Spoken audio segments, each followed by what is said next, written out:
¡Saluda a los tiburones! Susurró mi nuera mientras me empujaba fuera del yate. Mi hijo David simplemente se quedó ahí, sonriendo. Su plan era robarme mi fortuna de 3.000 millones de pesos. Pero cuando regresaron a casa más tarde esa misma noche, yo estaba sentada en mi sillón favorito, con un regalo muy especial esperándolos. Si estás viendo esto, suscríbete y dime en los comentarios desde dónde estás viendo mi historia.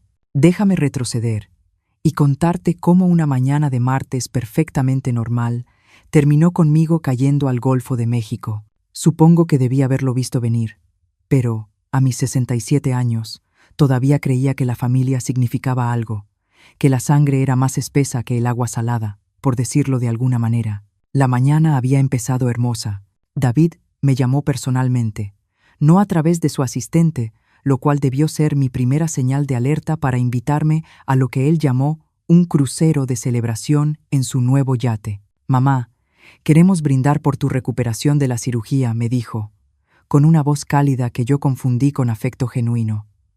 Solo nosotros tres, como una familia de verdad. Yo llevaba 6 semanas recuperándome de un reemplazo de cadera y, siendo honesta, estaba desesperada por cualquier señal de que mi hijo y su esposa Vanessa todavía me querían en sus vidas desde que mi esposo Roberto Medina murió hace 2 años, dejándome la fortuna de su imperio tecnológico. Las cosas entre nosotros se habían sentido diferentes, más frías. Así que esa mañana me vestí con cuidado, con mi vestido azul marino, el mismo que Roberto siempre decía que resaltaba mis ojos, y tomé un taxi hacia la marina. El yate era magnífico, una embarcación blanca reluciente que probablemente costó más que la casa de la mayoría de las personas. David me recibió en el muelle con un abrazo que se sintió actuado, mientras Vanessa observaba desde la cubierta, con una sonrisa afilada como vidrio roto. «¿No es hermosa?», preguntó David, señalando el barco.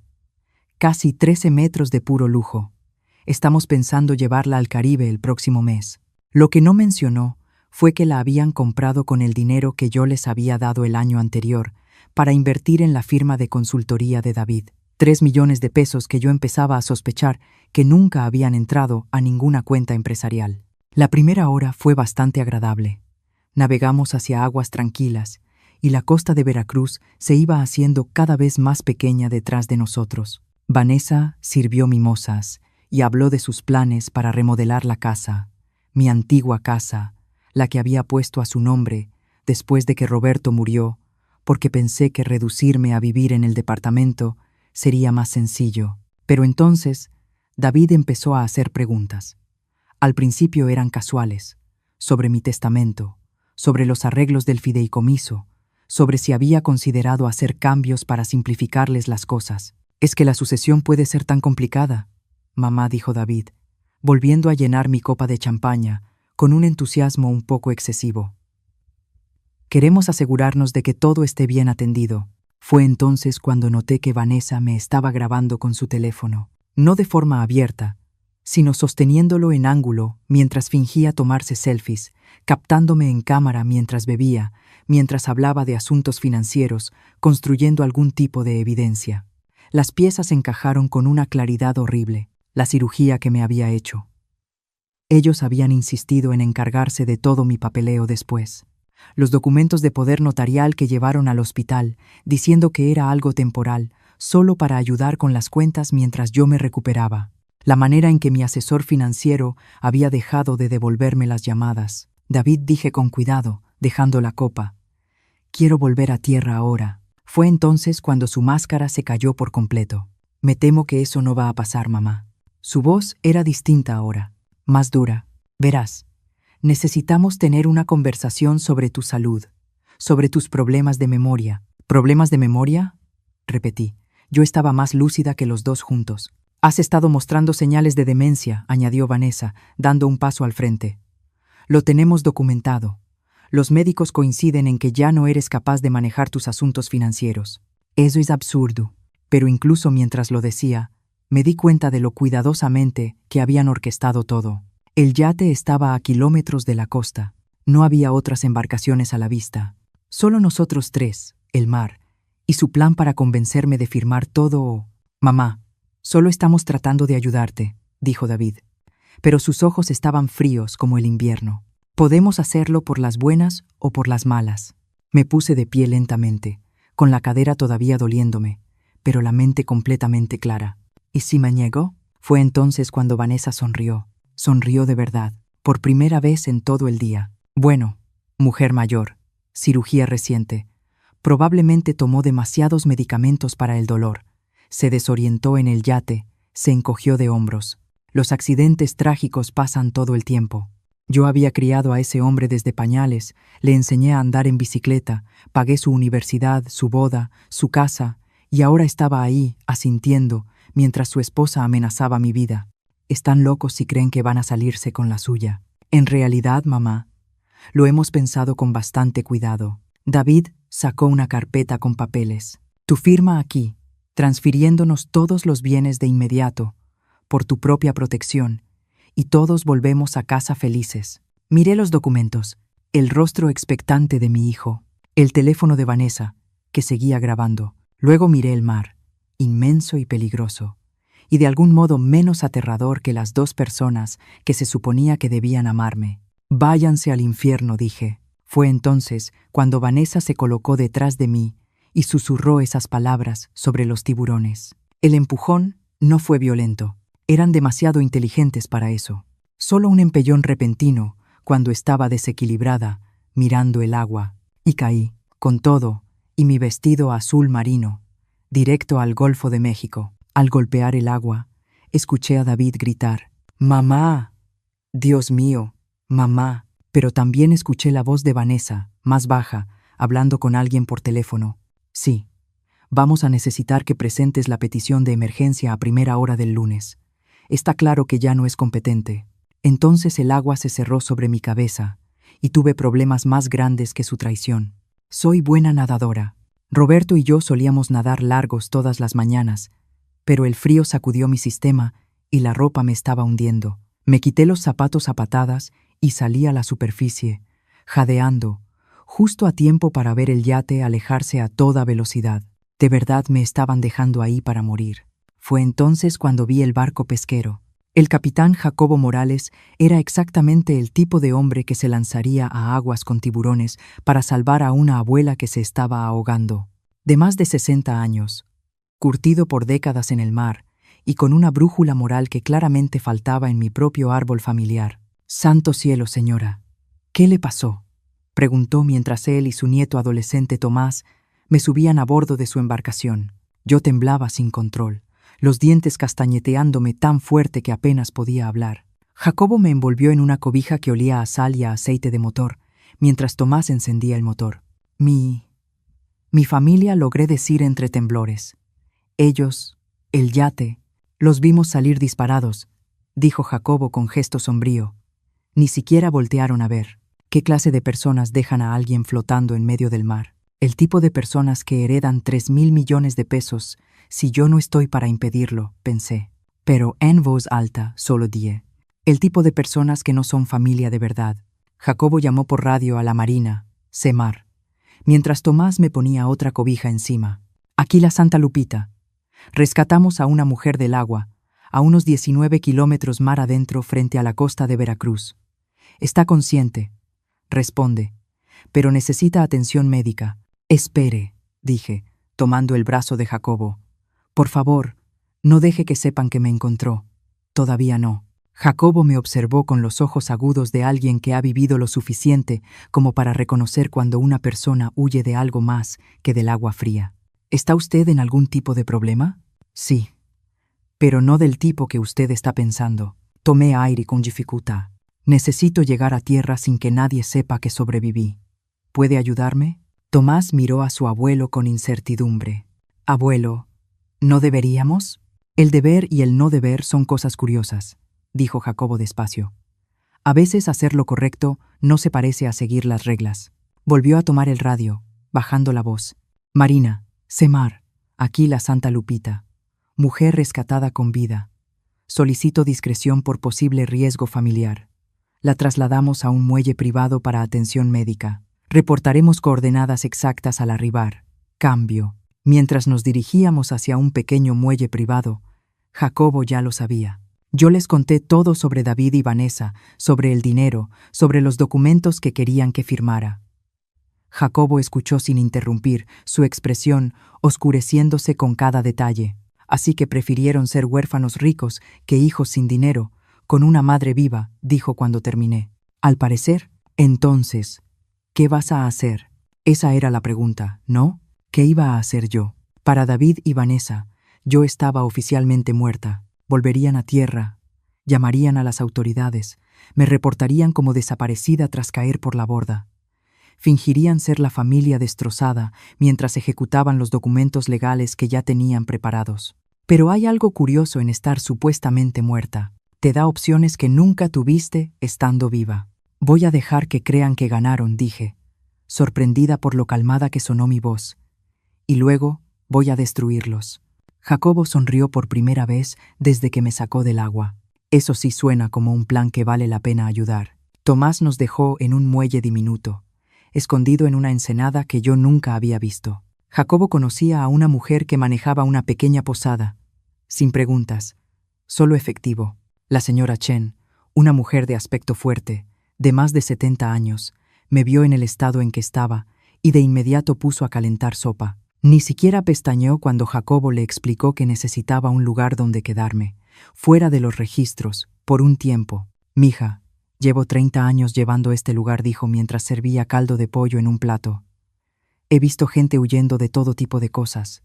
Mientras no traigas violencia a mi puerta, eres bienvenida. Esa noche, mientras David y Vanessa probablemente estaban levantando reportes policiales sobre su madre trágicamente desaparecida, yo estaba sentada en la cocina de la señora Chen, usando ropa prestada y planeando su caída. Jacobo aceptó ser mis ojos y mis oídos. Su barco se usaba legítimamente para excursiones de pesca, lo que significaba que pasaba mucho tiempo cerca de la marina donde David tenía el yate. Podía vigilar sus movimientos, escuchar conversaciones, quizá incluso investigar por su cuenta. Hay algo que no entiendo, dije, tomando mi tercera taza de café.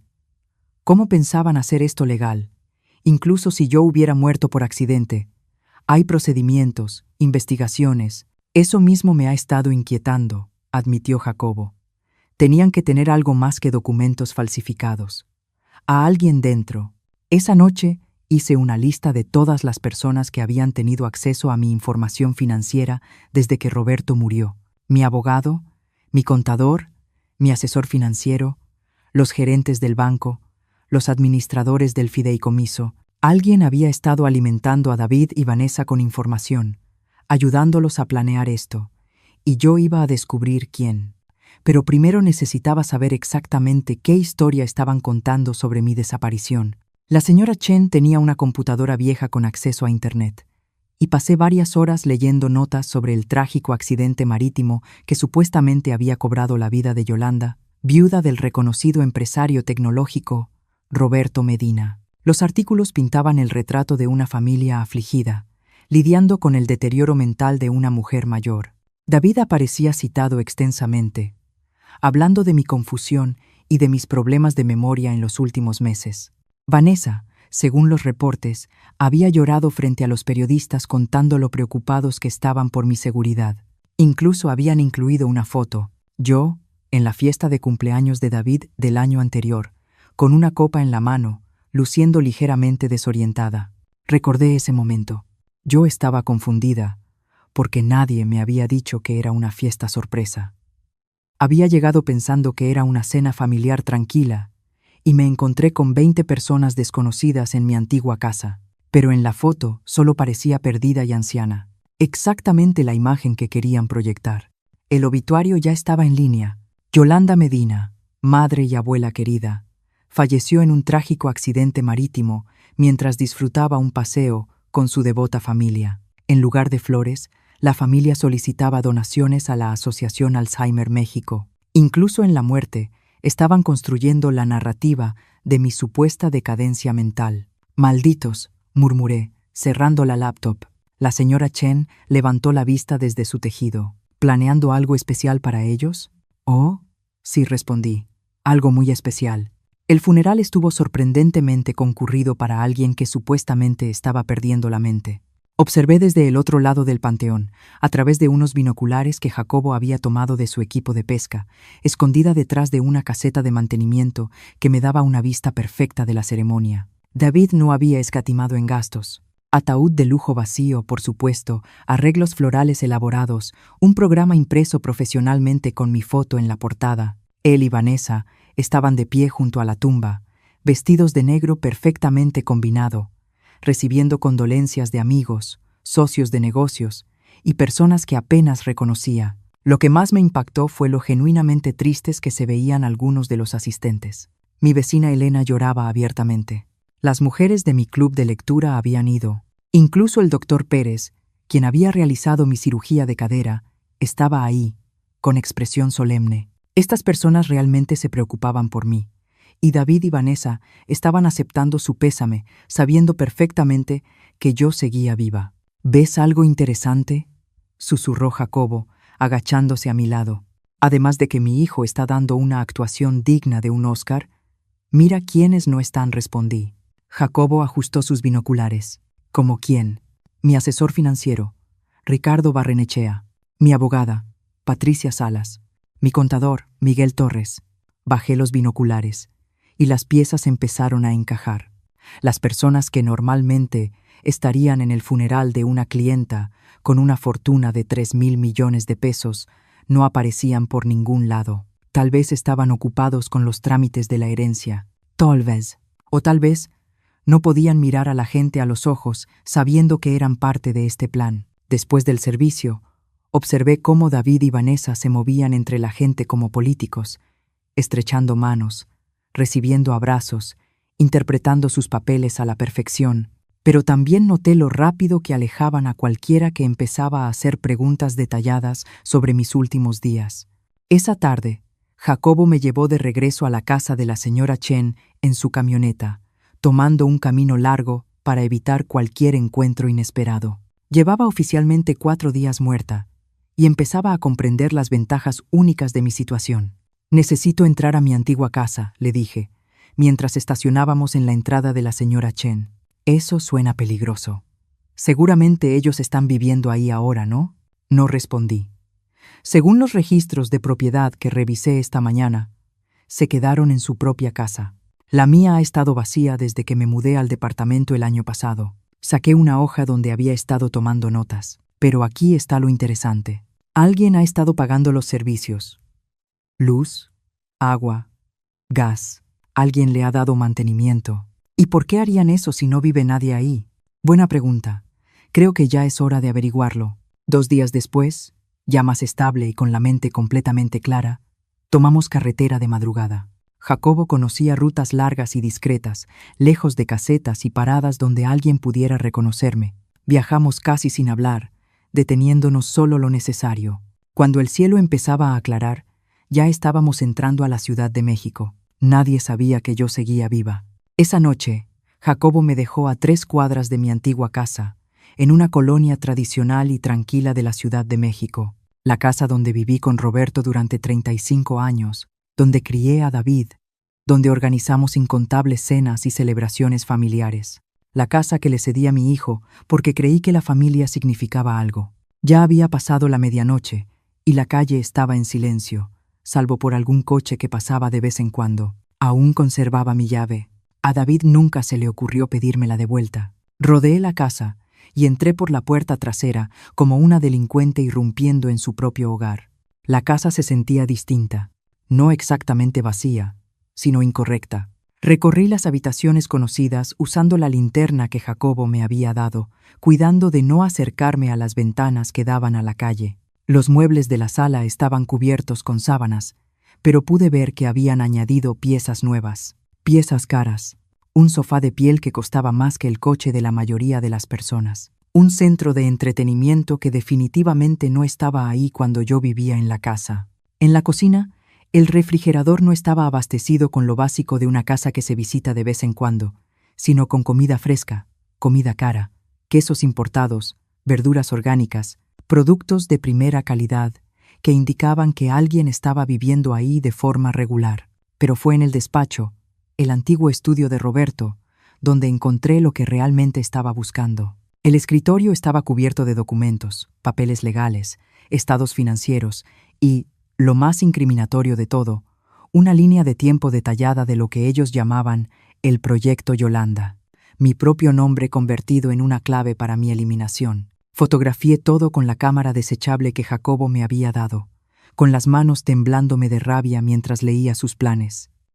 Llevaban más de un año trabajando en esto, documentando cuidadosamente lo que ellos llamaban señales de mi deterioro mental, visitas médicas donde me habían preparado para que pareciera confundida, situaciones sociales diseñadas para que me viera desorientada, la foto del cumpleaños en el periódico. Habían hecho a propósito que yo no supiera que era una fiesta sorpresa, y luego captaron mi reacción confundida. El error con los medicamentos de hace 3 meses, que me llevó a urgencias. Ellos habían cambiado mis frascos de medicinas. Cada momento de confusión, cada ocasión en la que parecía desubicada u olvidadiza, había sido cuidadosamente planeado y documentado como evidencia de demencia. Pero el documento más escalofriante fue una carta firmada solo con las iniciales MT, aparentemente uno de sus cómplices. La línea de tiempo debe acelerarse. Yolanda ha estado haciendo demasiadas preguntas sobre los documentos de poder notarial.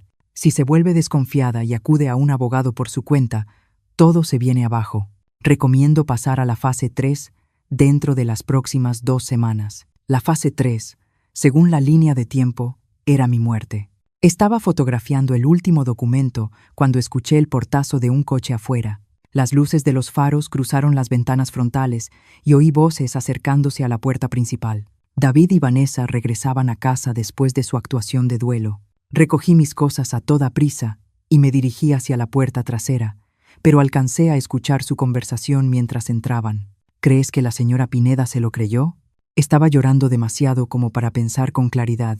Además, ¿qué va a investigar? Mamá se cayó de un barco. Pasa todo el tiempo. ¿Y el testamento? ¿Cuánto falta para que se abra la sucesión? El lunes.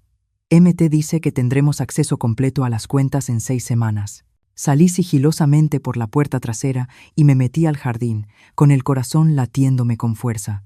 Pero cuando avancé por el costado de la casa hacia la calle, escuché algo que me dejó helada.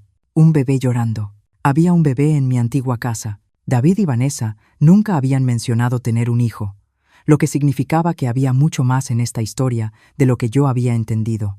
El bebé lo cambiaba todo.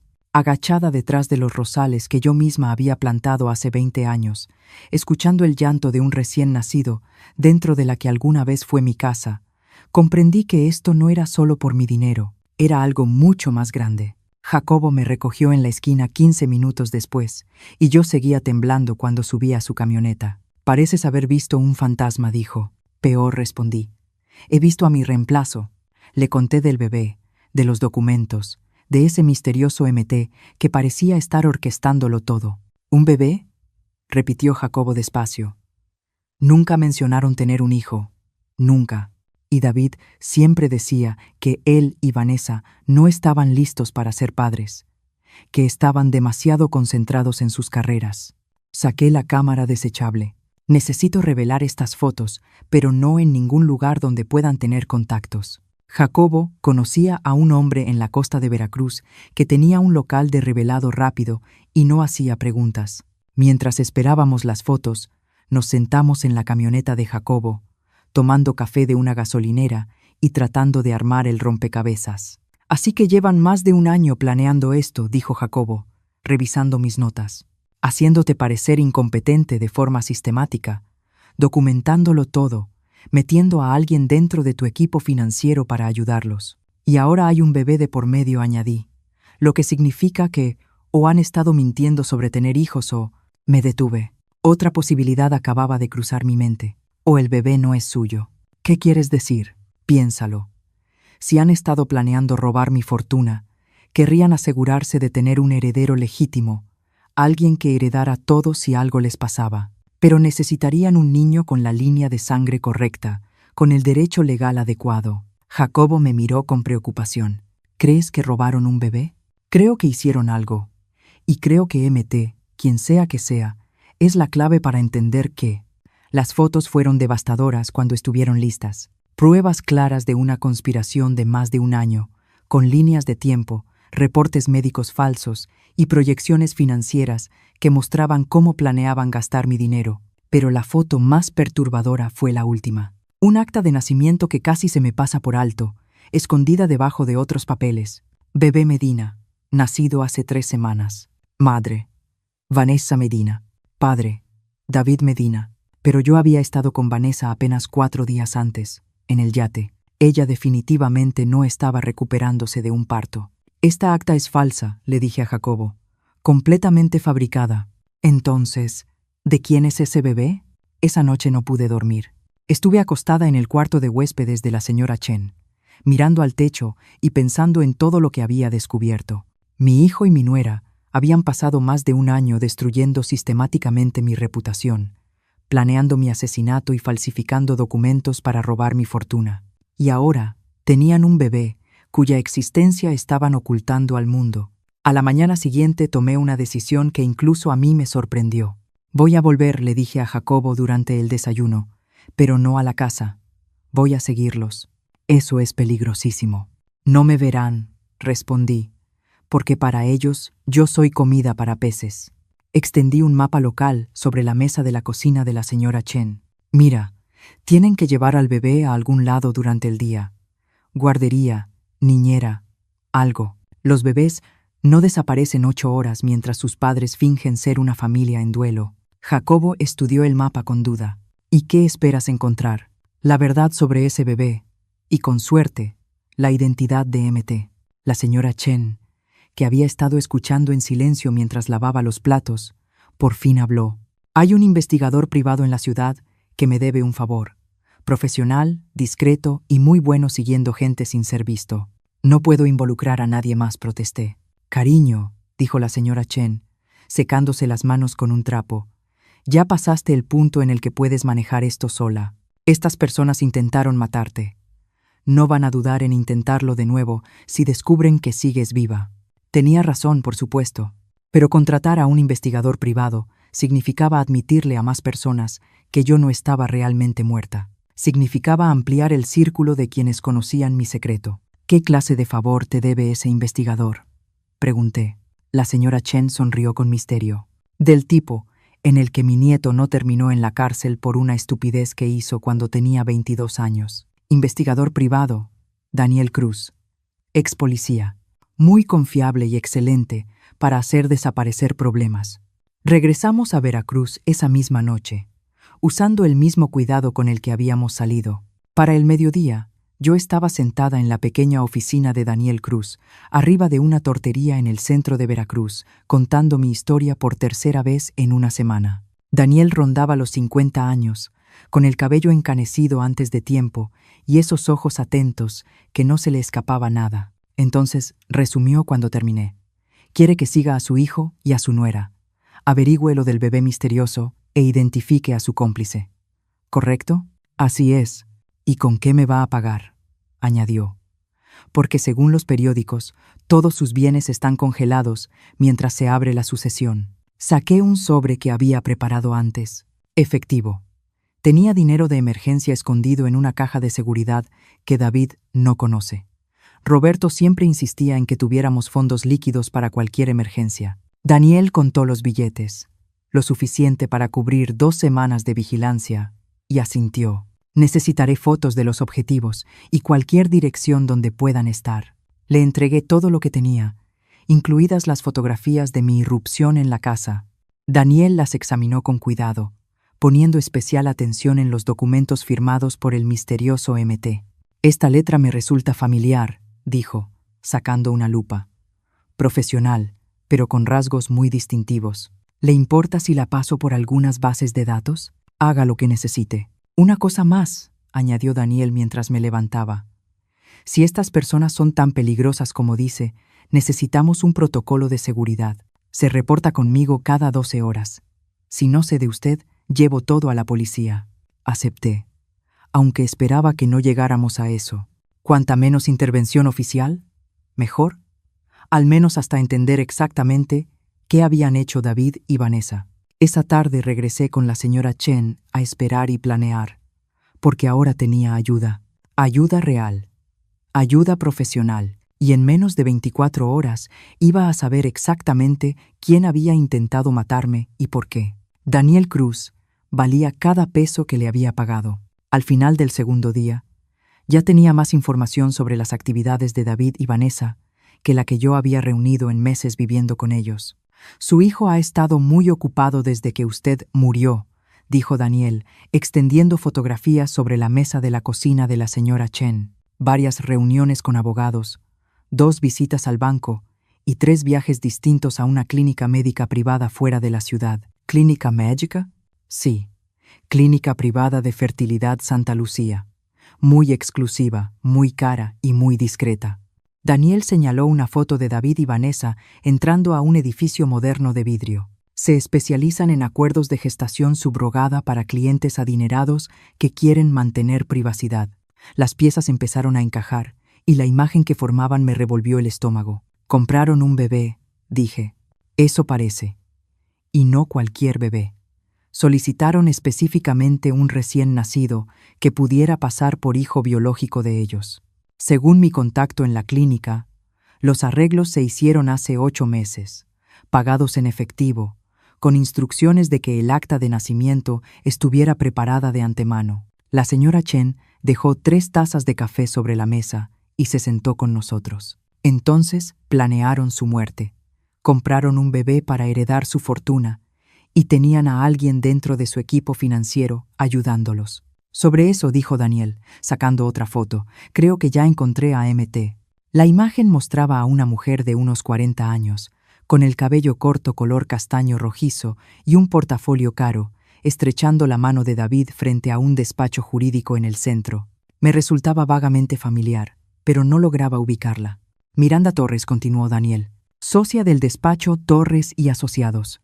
Manejan planeación patrimonial para varias familias adineradas del país. Torres, repetí. Espera. Miguel Torres es mi contador. ¿Están relacionados? ¿Casados? Y aquí es donde se pone interesante, añadió Daniel. Miranda Torres ha estado construyendo discretamente una cartera de clientes de adultos mayores con grandes fortunas y relaciones familiares tensas. Se especializa en lo que ella llama planificación de transición familiar. Miré la foto y por fin caí en cuenta. La conocí hace 6 meses, en un evento de beneficencia al que David me llevó. Estaba muy interesada en mi planeación patrimonial. No dejaba de hacer preguntas sobre mis fideicomisos. Claro que sí, dijo Daniel, porque Miranda Torres tiene un modelo de negocio muy específico. Identifica clientes mayores con activos sustanciales y familias distanciadas, y luego ayuda a las familias a acelerar la herencia mediante lo que ella llama intervención compasiva. ¿Quiere decir asesinato?, dijo la señora Chen, sin rodeos. Quiero decir, aclaró Daniel, que crea marcos legales que permiten a las familias tomar control de los bienes mientras la persona mayor aún vive, usando alegatos de incompetencia, demencia o capacidad disminuida. Lo ha hecho al menos 6 veces en los últimos 3 años. Daniel extendió más fotografías. Tomas de vigilancia de Miranda Torres reuniéndose con distintas familias, entrando a varios despachos jurídicos y visitando lo que parecían ser clínicas médicas privadas. Ella dirige toda una operación. Encuentra adultos mayores adinerados con familiares codiciosos, ayuda a orquestar pruebas de deterioro mental, proporciona cobertura legal para la transferencia de bienes y se queda con una parte sustancial de la herencia. Y si la persona mayor se niega a cooperar o empieza a sospechar, ocurren accidentes, caídas por las escaleras, incidentes en el mar, sobredosis de medicamentos, siempre trágicos, siempre plausiblemente accidentales, y siempre financieramente convenientes para la familia sobreviviente. Sentí náuseas. Esto no era solo por mi dinero. Era una operación sistemática dirigida contra adultos mayores vulnerables. ¿A cuántas personas ha matado que puedas probar?, pregunté.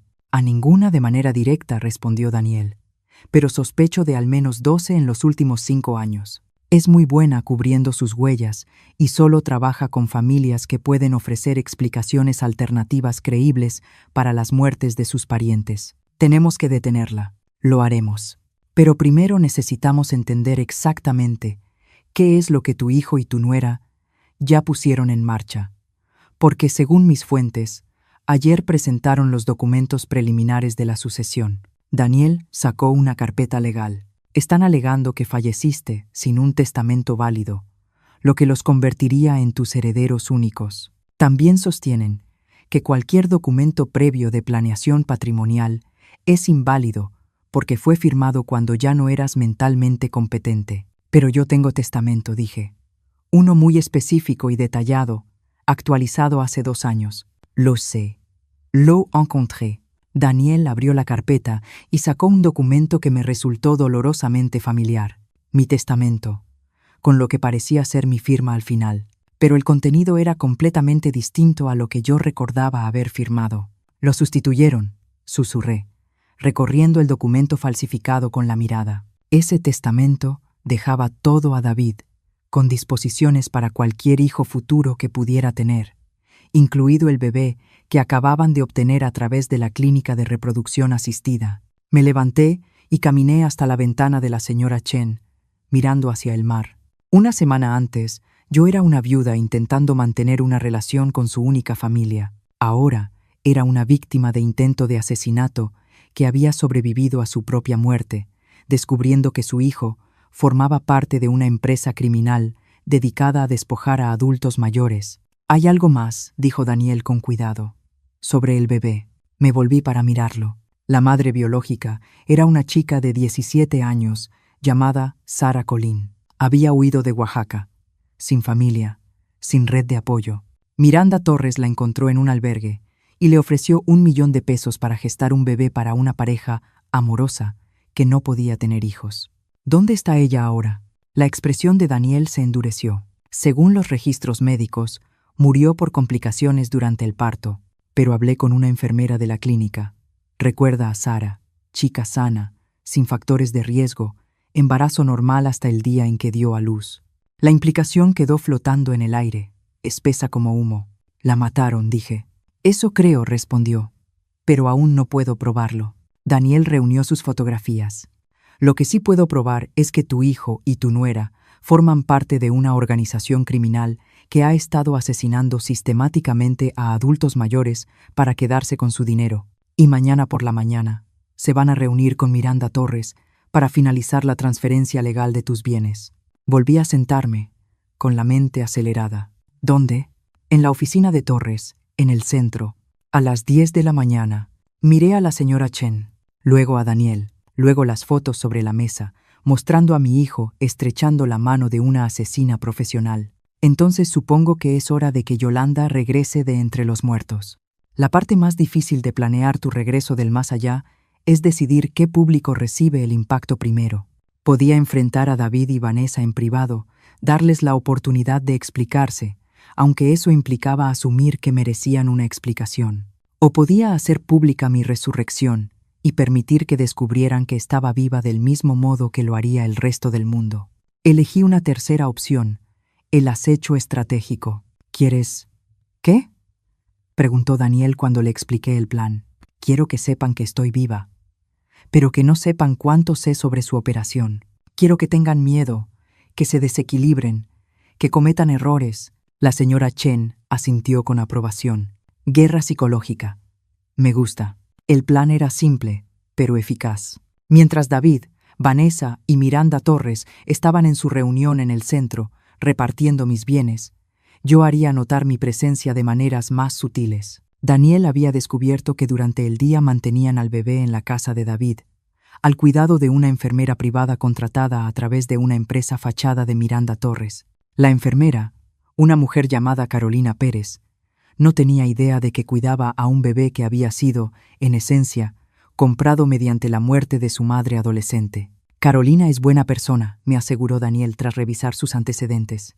Madre soltera, licenciada en enfermería, expediente limpio. Probablemente cree que está ayudando a una familia legítima con el cuidado de su hijo. Entonces merece saber la verdad.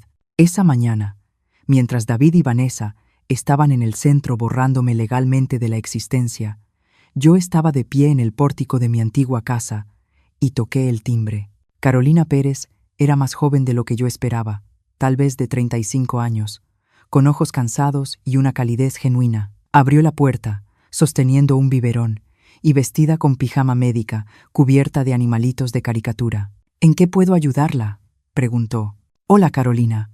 Mi nombre es Yolanda. Creo que usted está cuidando a mi nieto. La sangre se le fue del rostro. Ella conocía ese nombre. Había estado en todas las noticias durante la última semana. La viuda adinerada que murió en un accidente marítimo. ¿Usted está muerta? Sí, he leído eso, respondí. He estado leyendo. Una historia fascinante, aunque no del todo exacta. Sonreí con suavidad. ¿Puedo pasar?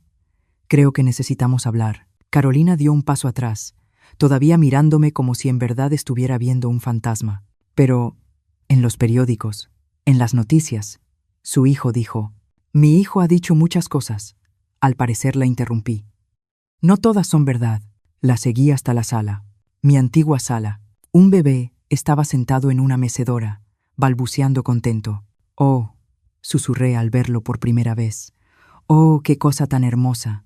El bebé era perfecto, de unas 3 semanas de nacido, con cabello oscuro y ojos cafés serios. Vestía ropa cara, y la habitación estaba llena de equipo para bebé de alta gama que debía haber costado cientos de miles de pesos. ¿Cómo se llama?, pregunté, sentándome junto a la mecedora. Acta de nacimiento. Bebé Medina, dijo Carolina automáticamente, y luego se detuvo. Quiero decir, dijeron que se iba a llamar Roberto Jr., como su abuelo, pero aún no lo han decidido. No lo han decidido, porque no lo conocen lo suficiente para ponerle nombre, dije en voz baja, porque en realidad no es su bebé, ¿verdad? Carolina se dejó caer en el sillón. No entiendo qué está pasando. Usted se supone que está muerta. Y David y Vanessa se supone que son padres en duelo que necesitaban ayuda con su recién nacido mientras resolvían asuntos familiares. Carolina, necesito que me escuche con muchísima atención. Este bebé no es el hijo biológico de David y Vanessa. Lo compraron mediante un acuerdo ilegal de gestación subrogada que terminó con la muerte de su madre biológica. Y hace 6 días intentaron asesinarme para robar mi herencia y criar a este niño como su heredero. Eso es imposible. Saqué las fotografías que Daniel había tomado, los documentos que copié del despacho de David, las pruebas de la operación criminal de Miranda Torres. Se lo mostré todo. Vi cómo su expresión pasaba de la incredulidad al horror mientras comprendía la magnitud de la conspiración. La joven que dio a luz a este bebé se llamaba Sarah Colleen, dije con cuidado. Tenía 17 años, sin familia, sin red de apoyo. Le dijeron que estaba ayudando a una pareja amorosa que no podía tener hijos. Murió durante el parto, en circunstancias sospechosas. Carolina empezó a llorar, mirando al bebé con otros ojos. Entonces, es un huérfano. Sí, y si David y Vanessa se salen con la suya, crecerá creyendo que ellos son sus padres, sin saber nunca que su verdadera madre murió para darle la vida. ¿Qué quiere que haga?, preguntó, con la voz rota. Quiero que tome fotos, que documente todo lo que pueda.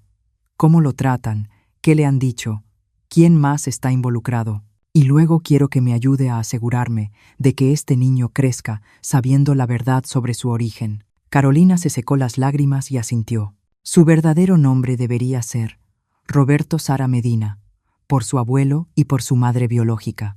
Es perfecto. Pasé 1 hora con Carolina y el pequeño Roberto Sara, tomando fotos, documentando la instalación en mi antigua casa y explicándole qué pasaría después. Carolina aceptó seguir cuidando al bebé mientras reunía pruebas en secreto y me mantenía informada sobre las actividades de David y Vanessa. Van a regresar como al mediodía, me dijo, mientras me preparaba para irme. Siempre vienen a comer, a revisar al bebé, a hacer llamadas, atender asuntos. Perfecto. Para entonces ya habrán recibido mi primer mensaje. Mientras yo hablaba con Carolina, Daniel había estado ocupado en el centro.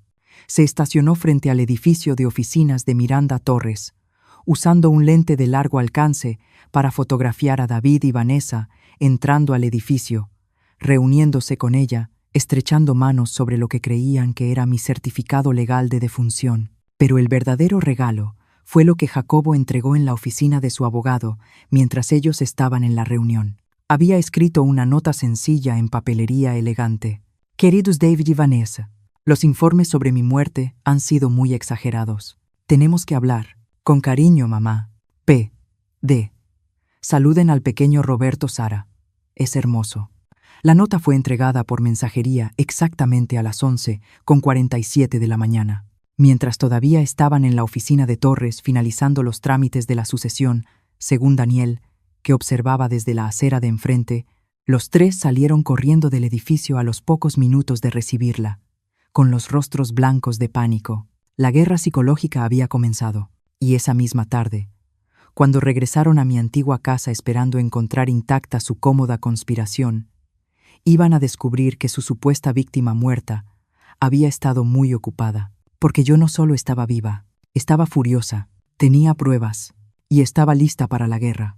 Yo estaba sentada en mi sillón favorito, el que Roberto me regaló por nuestro 20º aniversario, cuando David y Vanessa regresaron de su reunión con Miranda Torres. Me coloqué de modo que fuera lo primero que vieran al cruzar la puerta principal de lo que alguna vez fue mi casa. La expresión en sus rostros valió 6 días en el Golfo de México. «Hola, queridos», dije con calma, sin levantarme.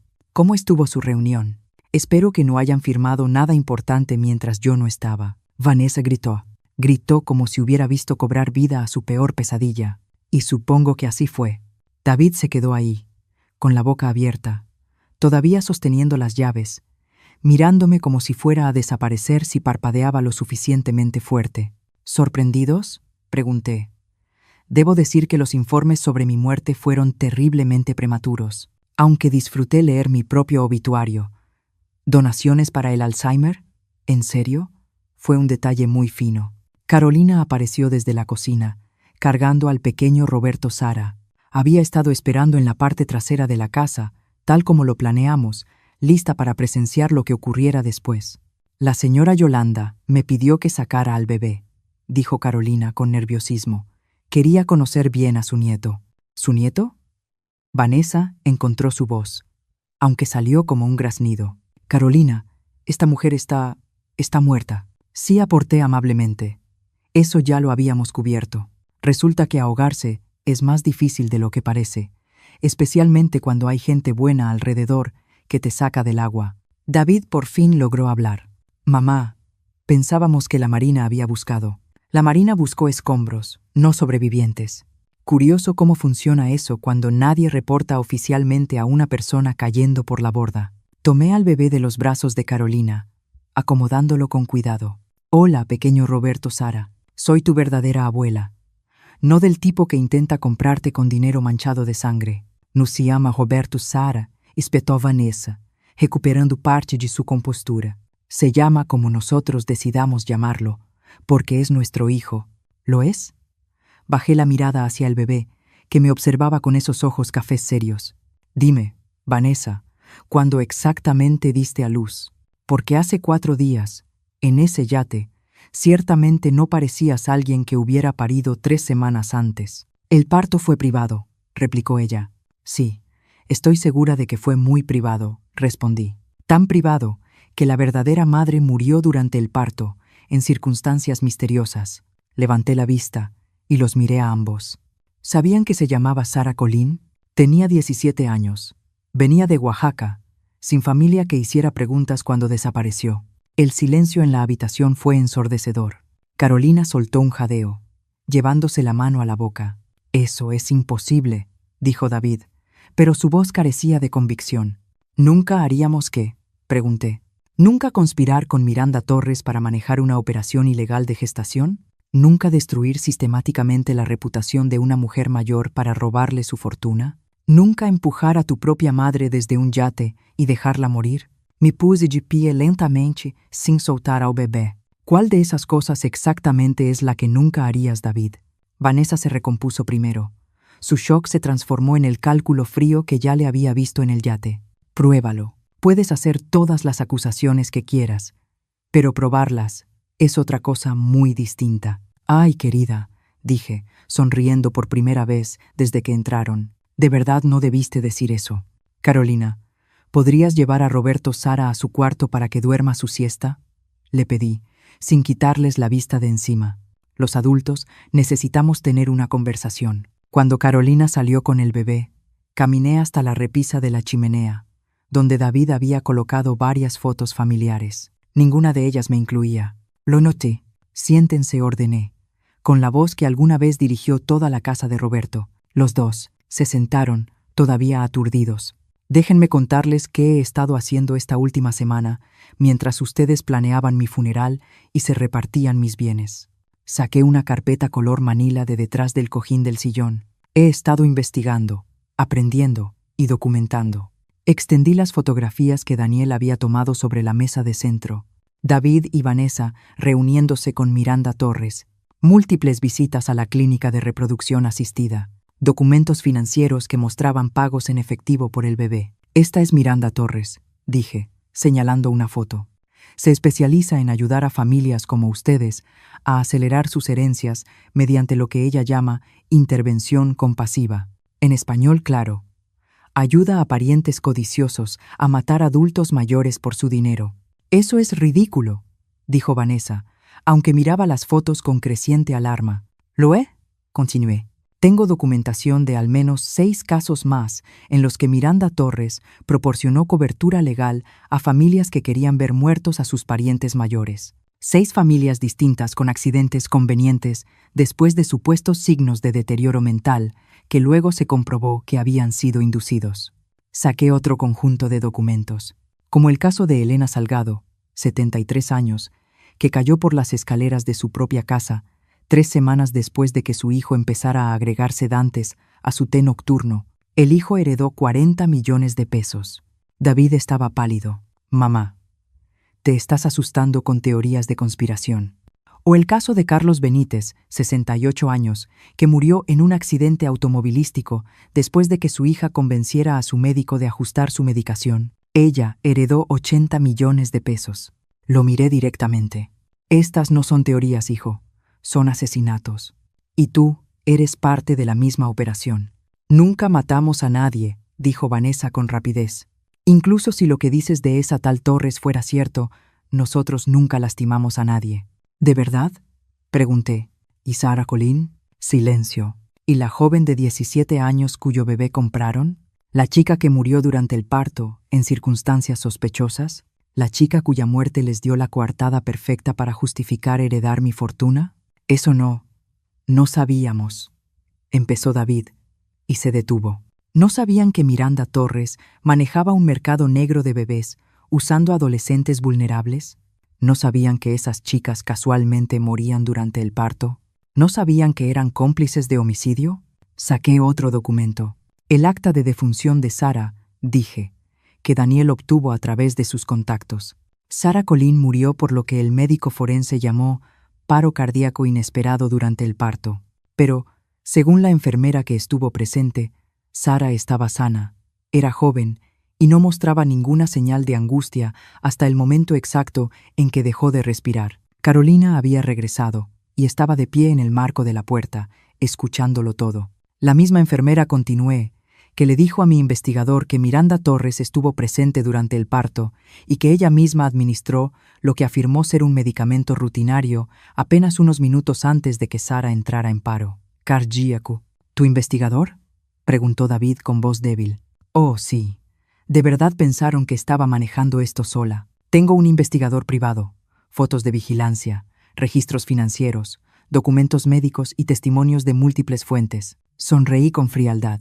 Y además, tengo algo más que creo que les va a parecer interesante. Caminé hasta lo que antes era el escritorio de Roberto y abrí el cajón superior, sacando una pequeña grabadora digital. He estado grabando toda esta conversación.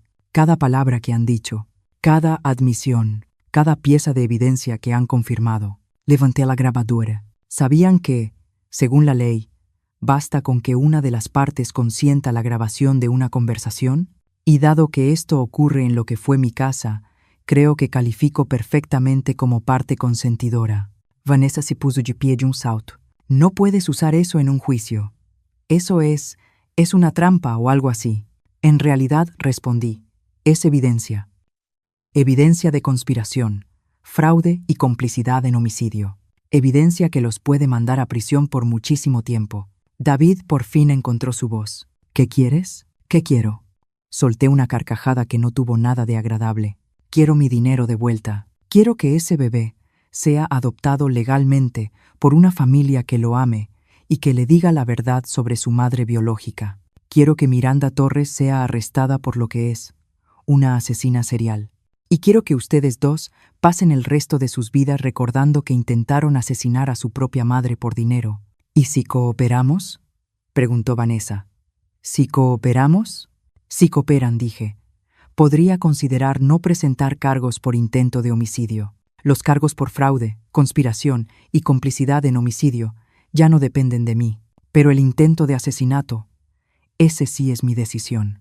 Los miré a ambos, a estas dos personas que compartieron mi casa, mi mesa, mis celebraciones familiares, que planearon mi muerte con la misma eficiencia casual con la que otros planean unas vacaciones. Tienen 24 horas para decidir. Eligieron mal. En lugar de confesar, en lugar de cooperar, en lugar de mostrar siquiera una pizca de remordimiento por haber intentado matarme, David y Vanessa decidieron redoblar su apuesta. Me enteré a las 6 de la mañana siguiente, cuando Daniel Cruz llamó con una advertencia urgente al hospedaje de la señora Chen. Se están moviendo rápido, dijo sin rodeos. He estado monitoreando sus comunicaciones y pasaron toda la noche hablando por teléfono con Miranda Torres y con alguien más, alguien a quien se refieren como el limpiador. Me desperté de inmediato.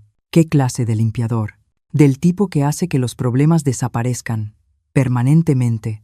Están planeando matarte otra vez, y esta vez quieren asegurarse de que el cuerpo aparezca, para que no haya ninguna duda sobre tu muerte. La señora Chen, que escuchaba desde la puerta de la cocina, empezó a hacer llamadas de inmediato. En 15 minutos, Jacobo Morales estaba en la puerta con su camioneta, y nos estábamos evacuando hacia una casa segura que Daniel había preparado. ¿Cuánto tiempo tenemos?, pregunté mientras avanzábamos por la oscuridad previa al amanecer. No mucho. El limpiador que contrataron llega esta mañana en avión. ¿De dónde?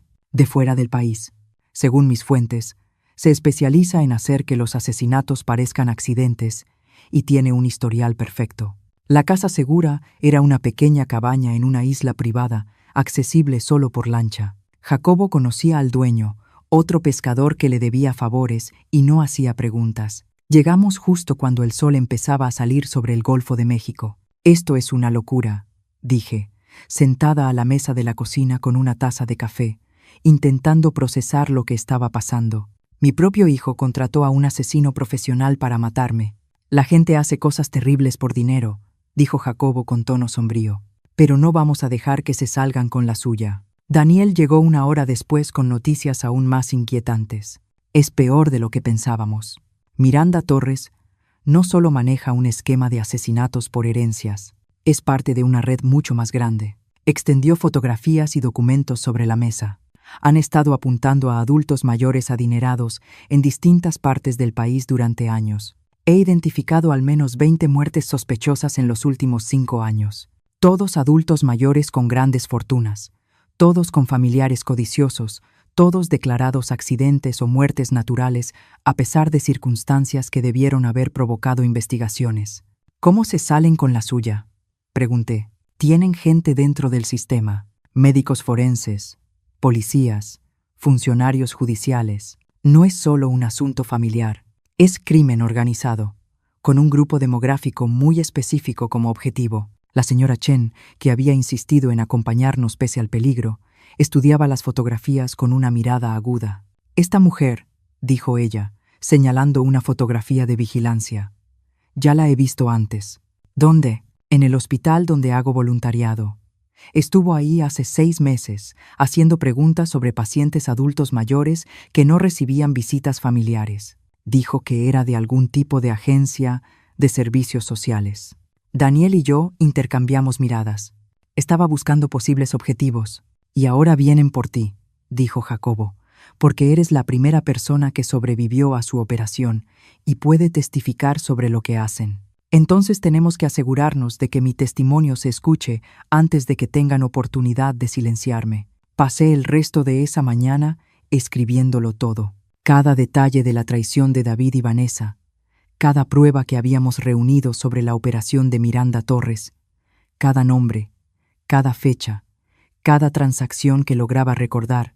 Si algo me pasaba, al menos la verdad sobreviviría. Pero cerca del mediodía, el teléfono de Daniel sonó con una noticia que lo cambió todo. Encontraron al limpiador, dijo después de colgar, muerto en su habitación de hotel.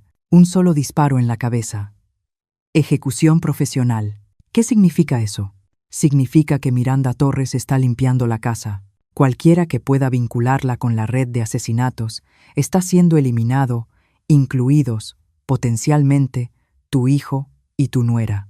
La idea de que David pudiera ser asesinado debería haberme aterrorizado. En lugar de eso, sentí una satisfacción fría que me sorprendió por su intensidad. Bien, dije. Que sepan lo que se siente ser traicionados por alguien en quien confiaban. Pero Jacobo negó con la cabeza. No lo entiendes, Yolanda.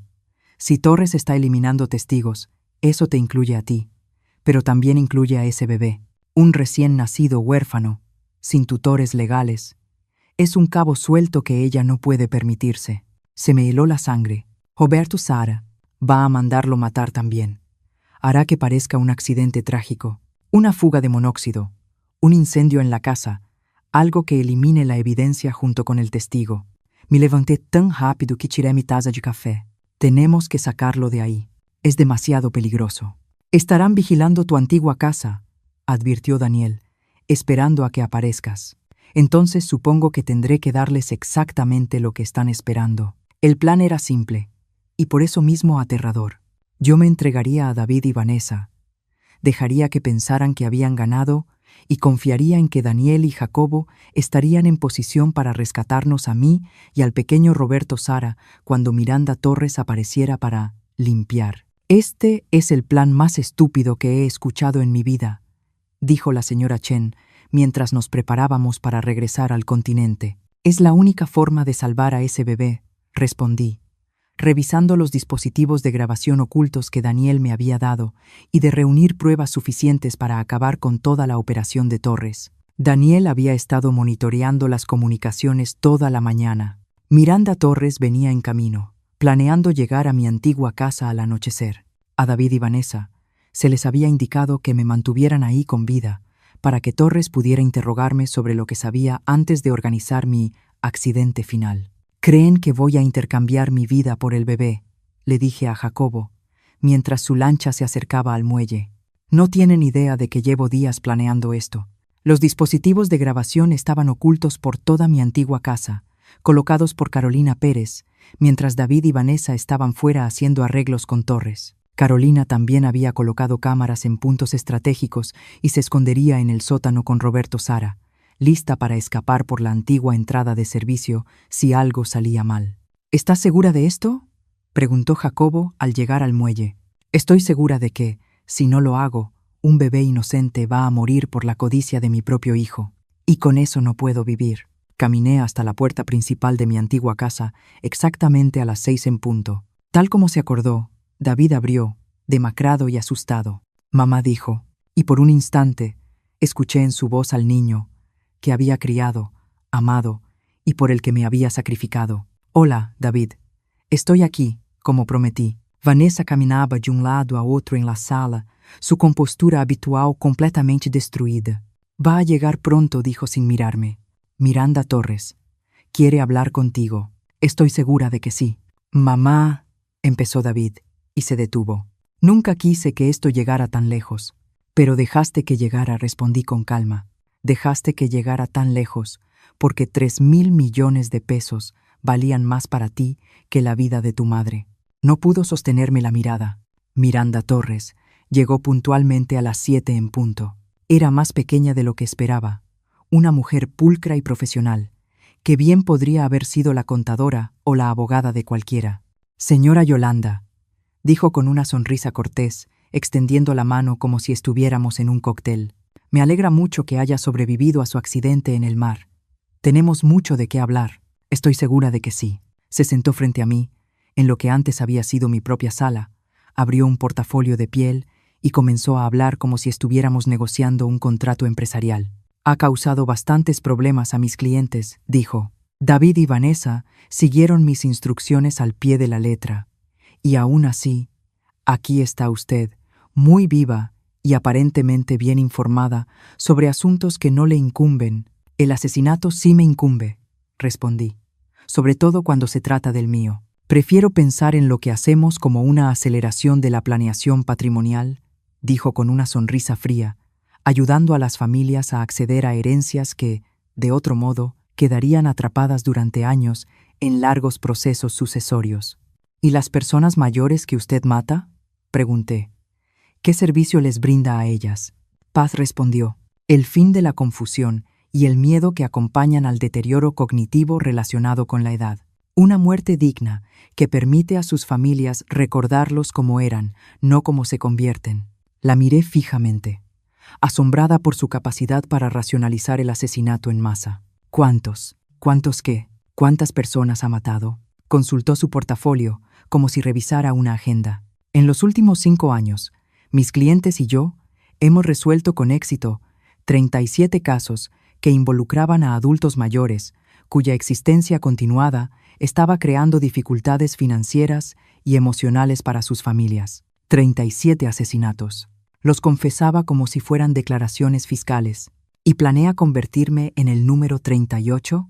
Oh, señora Yolanda, me temo que usted será el número 39, respondió. Tuvimos que resolver otro asunto más temprano hoy, un caballero que se estaba volviendo demasiado curioso sobre nuestras operaciones. Sonrió. Pero sí. Lamentablemente usted necesitará tener otro accidente, uno más definitivo esta vez. Y el bebé. Una trágica fuga de monóxido de carbono. Estas casas antiguas, ya sabe, los sistemas de calefacción defectuosos pueden ser muy peligrosos. Miré a David y Vanessa, sentados en el sofá como maniquíes, completamente paralizados. ¿Esto es lo que querían?, les pregunté. ¿No solo mi muerte, sino también la de un bebé inocente? Ninguno respondió. El bebé es un cabo suelto, continuó Torres con total frialdad. Su existencia complica la estructura de la herencia y sus orígenes plantean demasiadas preguntas. Es mucho más sencillo eliminarlo ahora y afirmar que David y Vanessa son trágicamente incapaces de tener hijos y necesitan el apoyo emocional que solo una gran fortuna puede proporcionar. Fue entonces cuando sonreí por primera vez desde que había llegado. Señora Torres, dije con amabilidad, creo que hay algo que debería saber. ¿Y qué es eso? Está usted arrestada. Los agentes de la Fiscalía General de la República entraron por todas las vías al mismo tiempo. La puerta principal, la trasera, el sótano e incluso por las ventanas. Habían estado escuchando cada palabra que Miranda Torres había dicho, grabando su confesión de 37 asesinatos y sus planes para cometer 2 más. Miranda Torres anunció la agente Sara Chacón.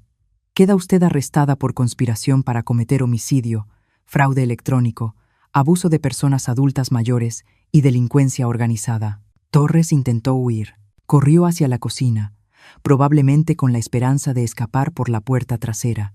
Avanzó apenas 2 metros antes de que 3 agentes la derribaran contra el piso de madera de lo que antes había sido mi casa. David y Vanessa permanecieron sentados, en estado de shock, mientras la agente Chacón les leía sus derechos. Yolanda, dijo la agente Chacón, volviéndose hacia mí con una leve sonrisa. Eso fue extremadamente peligroso y extraordinariamente bien ejecutado. Resultó que Daniel Cruz no era solo un investigador privado. Había sido agente federal, trabajando encubierto para investigar la red de abuso y asesinato de adultos mayores que Miranda Torres había estado operando. Mi caso había sido la oportunidad perfecta para lograr que Torres confesara en audio toda su operación. La hemos estado siguiendo durante 2 años, explicó la agente Chacón mientras la casa se llenaba de peritos. Pero era demasiado cuidadosa, demasiado inteligente. Nunca participaba directamente en los asesinatos. Siempre usaba intermediarios y se aseguraba de tener una negación plausible. Hasta hoy, dije. Hasta hoy, cuando confesó 37 asesinatos mientras planeaba 2 más, todo grabado con equipo federal. Carolina Pérez subió del sótano cargando al pequeño Roberto Sara, ambos ilesos. ¿Ya terminó?, preguntó. Ya terminó, confirmé, tomando al bebé de sus brazos. Al menos, la parte peligrosa ya terminó. La parte legal tomó meses. David y Vanessa fueron acusados de conspiración para cometer homicidio, fraude, abuso de adultos mayores y complicidad en homicidio por la muerte de Sarah Colleen. Ambos aceptaron acuerdos de culpabilidad, 25 años para David y 20 años para Vanessa. Miranda Torres fue a juicio y fue declarada culpable en todos los cargos. Cadena perpetua, sin posibilidad de libertad condicional. La red que había construido fue desmantelada durante el año siguiente. 17 conspiradores más fueron arrestados, incluidos médicos forenses corruptos, abogados de sucesiones y familiares que habían participado en los asesinatos. La investigación reveló que la operación había robado más de 4.000 millones de pesos a víctimas adultas mayores en 6 estados del país. Pero el resultado más importante fue Roberto Sara. Lo adopté legalmente con el pleno respaldo del sistema judicial y de la familia extendida de Sarah Colleen, que fue localizada viviendo en Tijuana, Baja California. Estaban agradecidos de que alguien estuviera dispuesto a criar al hijo de Sarah y a decirle la verdad sobre su valiente madre joven, que había intentado darle una vida mejor. Su nombre verdadero es Roberto Sara Medina, expliqué ante la jueza de lo familiar. Roberto, por su abuelo; Sara, por su madre biológica; y Medina, porque esa es su historia y su origen. La jueza, una mujer de más de 60 años que había seguido el caso de cerca, sonrió. Creo que Sarah Colleen estaría orgullosa de cómo terminó su historia. Ahora tengo 72 años, 5 años después, y Roberto Sara es un niño extraordinario que sabe exactamente quién es y de dónde viene. Sabe que su madre biológica fue una adolescente valiente llamada Sara, que quería que él tuviera una buena vida. Sabe que su padre adoptivo y su madrastra intentaron usarlo en un plan que le costó la vida a Sara. Y sabe que, a veces, las personas que se supone que más deberían amarte son de quienes tienes que protegerte.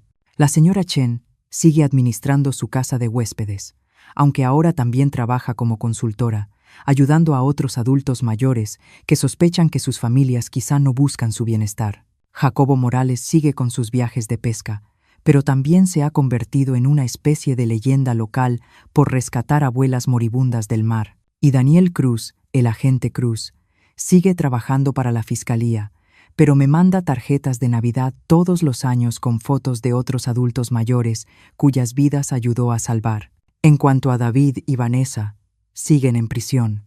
David me escribe cartas de vez en cuando, intentando explicar por qué hizo lo que hizo, pidiéndome perdón, diciendo que fue manipulado por personas más inteligentes que él. Yo no respondo, porque esto fue lo que aprendí durante mi semana como mujer muerta. La familia no se trata de sangre, ni de obligación, ni de herencias. Se trata de estar presente cuando alguien te necesita, de proteger a los más vulnerables y de elegir el amor por encima de la codicia, todos los días.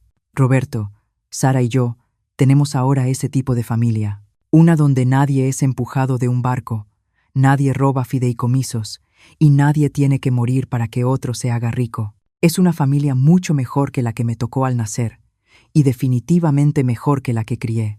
Gracias de corazón por quedarte conmigo hasta el final de esta historia. No olvides suscribirte, y siéntete libre de compartir tu historia en los comentarios. Tu voz importa. En la pantalla te dejo 2 historias más del canal que estoy segura te van a sorprender. Nos vemos allá.